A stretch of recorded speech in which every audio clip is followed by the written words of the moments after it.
We'll continue our discussion on descriptive statistics with distribution shapes. We've talked a lot about distributions, but really, what is the distribution of a data set? What does that mean? The distribution of a data set shows us the values that occur in the data, and it also shows us how frequently each value will appear. In this way, it's describing the pattern of data. And this can be shown in different ways. So, a table or a visual, or sometimes even in advanced statistics, we use a formula. The goal of a distribution is to help us to see the trends, the gaps, the clusters, and any unusual values in the data. So, to define it, the distribution of a data set is a table, graph, or formula that provides the values of the observations and how often they occur. And we've already looked at a lot of different types of distributions, such as the frequency distribution, the relative frequency distribution, and histograms. And we'll talk a little bit more about the histograms going forward. And this is going to become an important characteristic of this course. So, why would we even care about what the distribution looks like? Well, one of the most important aspects of the distribution of a quantitative data set is actually its shape. So, when we want to identify the shape, what we'll do is we'll usually place a smooth curve over that distribution. And this is so important because it will play a role in determining what type of statistical test that we can do. So in this figure here, it's showing the relative frequency histogram, and it also has an approximating smooth curve, and these are for heights. And so you can see this line over top here is smoothing out the histogram so that we can see the shape of this distribution. And one of the advantages of using the curve is that you don't really worry about the small differences. You're looking at an overall pattern. And this one here is showing that very classic bell shape. The three general but very important aspects of the shape of the distribution will involve the modality, the symmetry, and the skewness, and I'll define each of these ones in turn. So the mode of a histogram is a peak or a high frequency bin. So when you look at a histogram or a distribution, you can ask yourself, does this histogram have a single, a central, or several separated peaks or humps on them? And these humps are the mode. And the mode is sometimes defined as the single value that appears most often. And you can have more than one mode. That definition is fine for our categorical variables because all we need to do is count the number of cases for each category. For quantitative variables, the mode is a little bit more ambiguous. It makes more sense to use the term mode to refer to the peak of the histogram rather than as a single summary value. So what we can see here is that a histogram with one peak is called unimodal. And if there are two peaks, like in B, figure B, that is bimodal. And if you have three or more peaks, then this is considered to be multimodal. And below I have an example for a unimodal, bimodal, and multimodal histogram. So you can see with the first one, this is the percent of earthquakes and the magnitude. And then we've got a diastolic blood pressure. And you can see on the blood pressure that there are two very distinct peaks here. Whereas with the multimodal, there's going to be three or more of them. Another important consideration when we're looking at the shape of a distribution is to look at the symmetry. And to define symmetry, this is when you can take a distribution and you can divide it into two pieces, and those two pieces are going to be mirror images of each other. So if you cut, for example, the bell shape right in half and then you held up that to a mirror, it would complete the shape. So you can see that we've got the bell-shaped distribution, which is probably the one that you have heard of the most. We've got a triangular distribution. Now, the triangular distribution is also unimodal. And then we've got our uniform distribution, and this one here has no peaks, or it has infinitely many peaks, depending on how you look at it and where the data came from. In any case, we don't classify a uniform distribution according to its modality, and that's why we have multiple ways of classifying. And it's not always just the bell curve that is going to be symmetrical, for example. So with this chart here, you can see if you put a smooth line over it and then you cut it in half, this one would be symmetrical. Now this guy here, you put a smooth line over top of it, and then we're getting a new case that we'll talk about as we go forward. But this is not symmetrical, whereas this one here, it's not that bell shape, that classic bell shape, but it still is symmetrical. And that brings me to my next discussion point, which is around the term skewness. So, a unimodal distribution that is not symmetric is considered to be skewed. And so, a histogram will be skewed to the right if the longer tail is on the right side of the mode, and skewed to the left if the longer tail is on the left side of the mode. So, if we look at this chart here, the number of female cardiac patients, you can see that it is a unimodal and it's not symmetric and it's skewed. And if we drew a line over top of it and we went all the way out, we can see that it is actually kind of pointing to the right. There's a longer tail on the right side. So this would be right skewed. Whereas with this one here, the mode is right up in here, but then the tail would go long, long, long down to the left. And so this is considered to be left skewed. And I have that pop up on the screen here. So it is important for us to note that there is a difference between general and specific classifications of a distribution shape. So general classifications include the modality, the symmetry, and the skewness. And when we're talking about specific shapes, we're referring to things like the bell shape, triangular shape, uniform shape. And also there are other types of shapes that is classic because it's a general classification, but it's also got a specific classification. And we see that a lot in things like a reverse J shape. So when you're asked about these, in terms of assessment, I will be specific. I'll let you know if I'm looking for a general classification or a specific shape. And we'll look at an example together here. So this is a relative frequency histogram for household size, and it's shown on the left-hand side. And then on the right-hand side, we drew a smooth curve over that histogram so that we can start to classify the distribution. We can see if it's symmetric, if it's right skewed, or if it is left skewed. So I just implore you to take a minute to look at it and kind of think about, is this unimodal? Is it bimodal? Multimodal? Is it symmetrical? And, try to write that down so that you know that you are able to classify. So if we want to talk about the solution to this, definitely you can see that it is unimodal. There is one peak here, and when we put this shape over the top of it, we've got kind of a tail that goes out. So I would say that this is right skewed as well. But we do have to be flexible when we're looking at these classifications. Exact symmetry is not required to classify distribution as symmetric. It can be, approximately symmetrical. All right, now we're going to talk about populations versus sample distributions and what that means.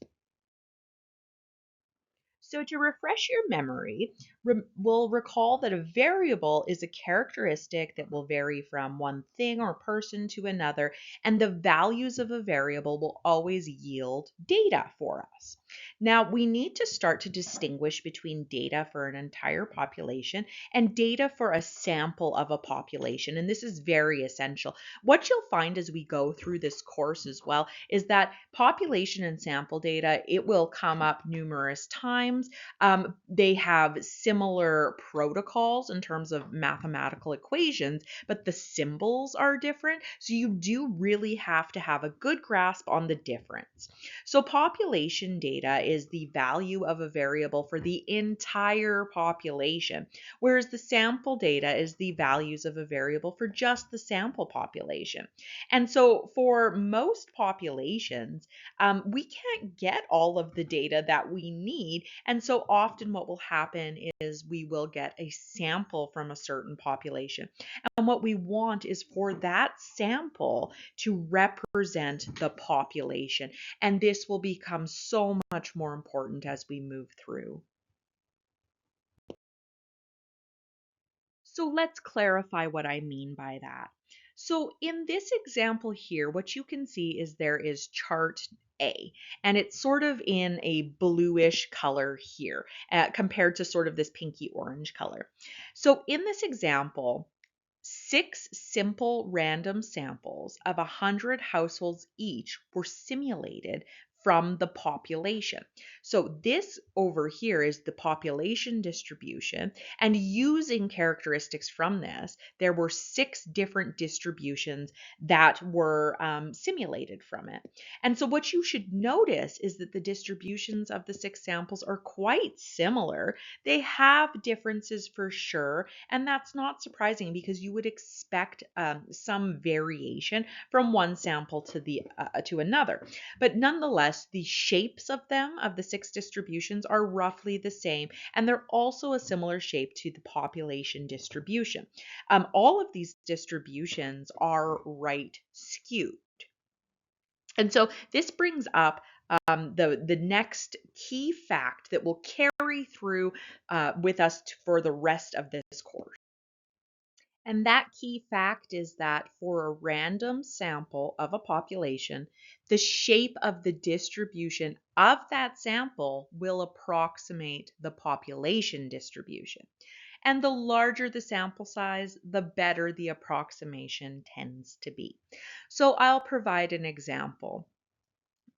Imagine that you are a veterinarian and you're trying to collect information or data about a genetic disease in German shepherds, for example. You cannot possibly sample the entire population of German shepherds in the world, but you certainly can get a sample of the entire population. The more German shepherds you look at, the better your approximation is going to be.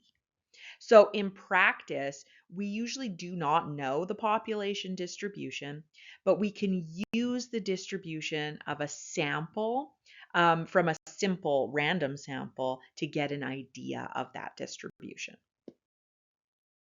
And the last topic that we will discuss for Module 2 is really fun. It's misleading graphs. And this happens all the time, and we're going to see it on the news. We're going to see it on TikTok and Twitter. And it happens all the time. It's really important that we are able to read and interpret graphs and charts with a great deal of care. Now, graphs and charts are frequently misleading inadvertently. They're not meant to be, but sometimes it can be very intentional.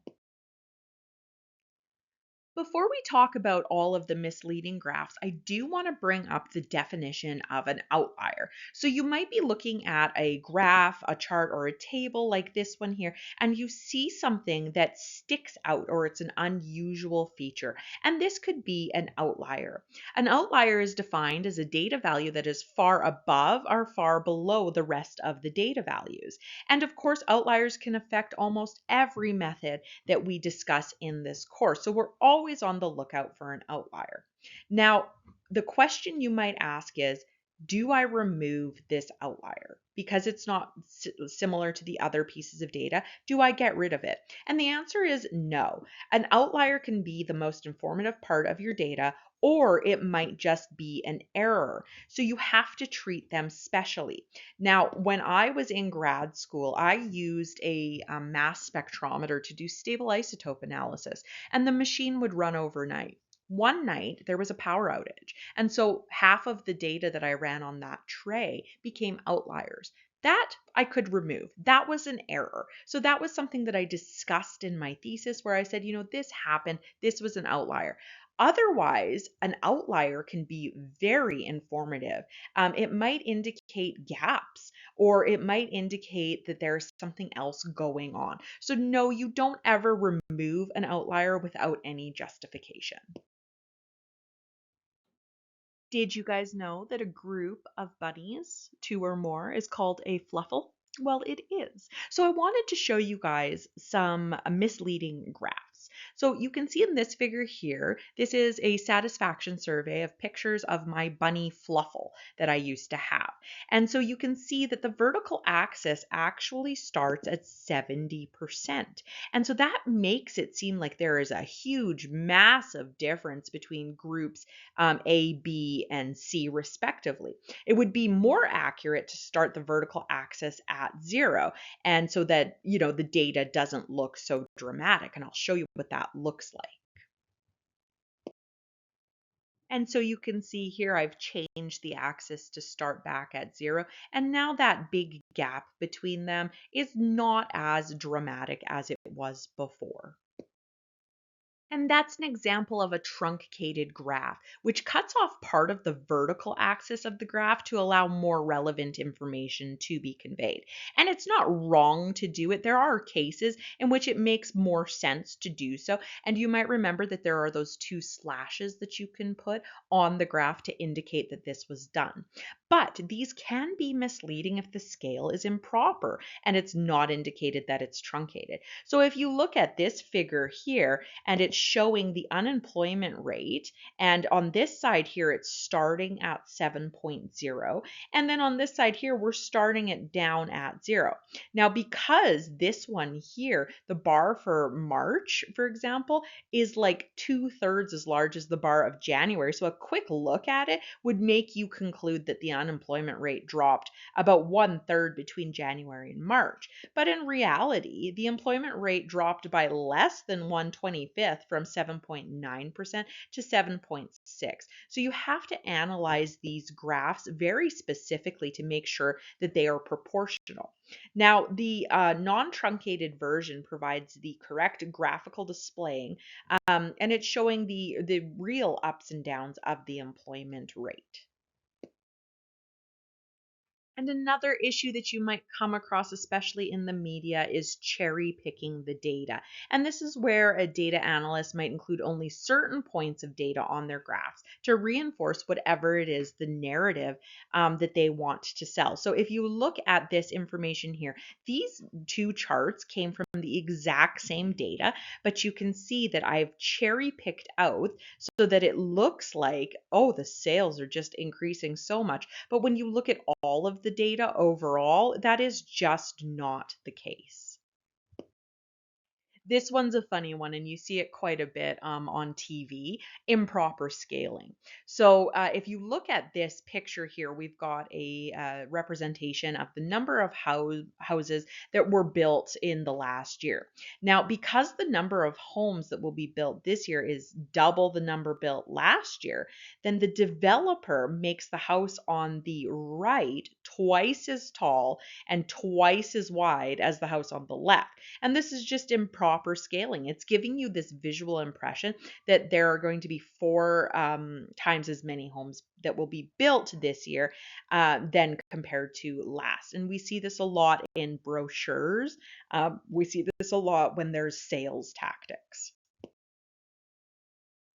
And a classic pie chart. Do you believe pie graphs are a reductive, misleading way of measuring public opinion? Yes, no, maybe. This one's really funny. I found this one online a few years ago. It's obviously a pie graph showing the sky, the sunny side of the pyramid, and then the shady side of the pyramid. We talk a lot about what you shouldn't do. But let's talk about some of the tips for tables and visuals, and this is particularly for your labs. So all visuals and tables, you should be labeling them as table for tables and figure for all other visuals, except for photos. That would just be a photo. And number them consecutively. So table one, table two, table three, and so on. Table titles should go above a table, while figure and visual titles should appear below the visual. And when you have a graph, don't include a secondary title within the visual itself. Excel will do that automatically and you don't need it, especially if you have a figure title below. Your titles need to be descriptive and they need to include who, what, where, when, why, and how. And if you don't have that information, you just don't indicate it. At a minimum, you always indicate how you created your visual. So, for example, at the end of your table title, you might put created using Microsoft Excel. Don't truncate your data unless there's a clear and justified reason. And if you do it, explicitly state it. Say why you did it. Outliers should not be removed. And when you do that, you're misrepresenting the data, you're cherry picking. And again, use black and white formatting whenever possible, as it's more professional and it also improves accessibility for individuals with visual impairment.